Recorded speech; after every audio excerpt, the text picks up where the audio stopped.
Alors, bonjour à tous et à toutes. Je voudrais quand même tout de suite dire que cet endroit exceptionnel et cet accueil exceptionnel nous sont permis, nous sont offerts grâce à Agathe Albertini. Agathe qui fait partie du groupe de l'Observatoire des femmes et des villes de Terra Femina et la patronne des relations extérieures et de la communication de JC Decaux.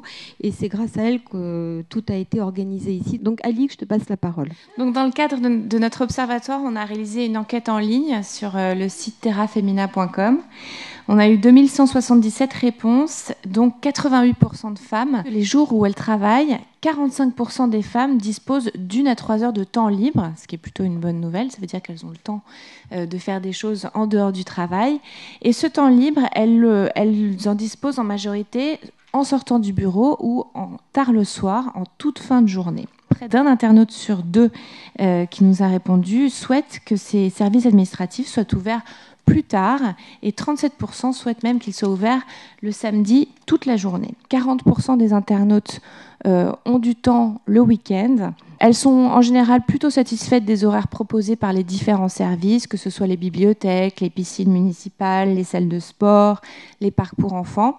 Voilà, donc apparemment, visiblement, le problème, c'est pas l'accessibilité, mais c'est toujours de trouver le temps et l'envie. Ce qu'il faut bien comprendre, à mon avis, avant tout, c'est que le temps est avant tout un construit qui est social. Et les modes de vie urbains se rapportent d'abord à des organisations temporelles qui sont spécifiques, à des emplois du temps quotidiens qui sont particuliers. Et à mon avis, cette organisation-là est fortement influencée par 4 choses qui me semblent importantes.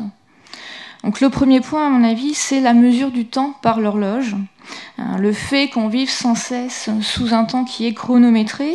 Deuxième point, à mon avis, c'est l'importance que prennent les loisirs aujourd'hui dans notre vie quotidienne. Troisième point, c'est tous les changements qui se rapportent au travail. Et donc, du coup, aujourd'hui, il leur sort des problèmes d'ajustement entre les temps professionnels, les temps familiaux et ceux qui sont liés, du coup, au travail domestique. Et le dernier élément qui est marquant au niveau du rapport au temps, à mon avis, des citadins, c'est le développement des technologies de toutes sortes. Il y a de plus en plus d'outils qui nous permettent de nous organiser à nos propres rythmes. Donc à mon avis, vraiment, je milite surtout pour ça, les urbanistes peuvent vraiment pas rester indifférents à cette importance-là des changements temporels qui bouleversent aujourd'hui le quotidien des individus. On a découvert l'existence des bureaux d'étang. Donc, à quoi ça sert un bureau d'étang ? Qu'est-ce qu'on y fait ? Les bureaux d'étang, c'est quelque chose qui est né il n'y a pas très longtemps. Au début des années 90, dans les villes italiennes, quand les femmes sont rentrées sur le marché du travail en Italie. Les premiers bureaux d'étang ont commencé à naître en France à la fin des années 90, ça a commencé à Poitiers. Et puis, c'est arrivé dans pas mal de villes à partir de 2001. Ça sert d'une part à aider à harmoniser justement les différents temps, que ce soit le temps privé, le temps professionnel, le temps public, le temps familial, etc. Donc au départ, ça a beaucoup travaillé sur les questions à la fois d'horaire d'ouverture, de flux. On a commencé à aborder la ville de manière temporelle.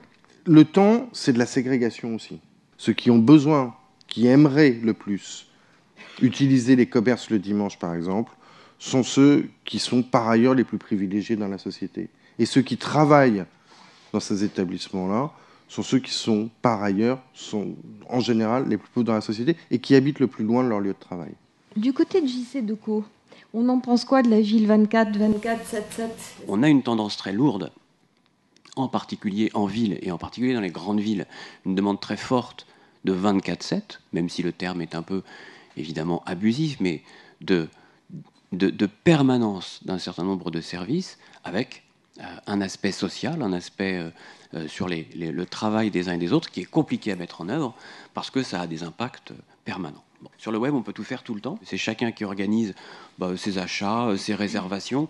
Il n'y a pas de limite. Et donc on se dit, après tout, ce que je trouve dans la vie virtuelle, le web, pourquoi je ne le retrouve pas dans la vie réelle ? La difficulté, c'est que le temps de mobilité est pour beaucoup du temps de transport. Et souvent, le déficit, il est en termes d'information. C'est-à-dire qu'on ne sait pas quel est le meilleur mode de transport à un moment donné, en fonction du jour de la semaine, en fonction de l'heure à laquelle je pars et en fonction de conditions qu'on pourrait appeler événementielles. Et donc, ce qu'on appelle le mobilier urbain du futur intégrera une dimension informationnelle, grâce aux nouvelles technologies, beaucoup plus grande pour faciliter, pour informer, pour que vous puissiez arbitrer vos déplacements en fonction des moments. Tout dépend de ce qu'on appelle la ville 24/7. Si c'est que la ville vive 24 heures sur 24, 7 jours sur 7, c'est déjà le cas à Paris. La nuit, c'est 300 000 emplois, la ville de Paris. La nuit. Et pas la nuit à partir de 20h ou de 22h. Hein. La nuit entre minuit et 5h du matin. Il y a un certain nombre de commerces qui sont ouverts le dimanche. Je vais même vous dire, il n'y a pas besoin d'autorisation pour ouvrir un commerce le dimanche quand c'est son propre commerce. Paris est une ville-monde. Je crois qu'il y a 5 villes-mondes actuellement dans le monde entier, dont Paris. Et il me semble que c'est la seule ville-monde qui n'est pas ouverte, enfin qui ne fonctionne pas 24/7, 365. Et dans le monde global dans lequel nous vivons, je me demande si justement on n'a quand même pas intérêt à rattraper nos camarades de jeu qui sont New York, Los Angeles, Tokyo, etc.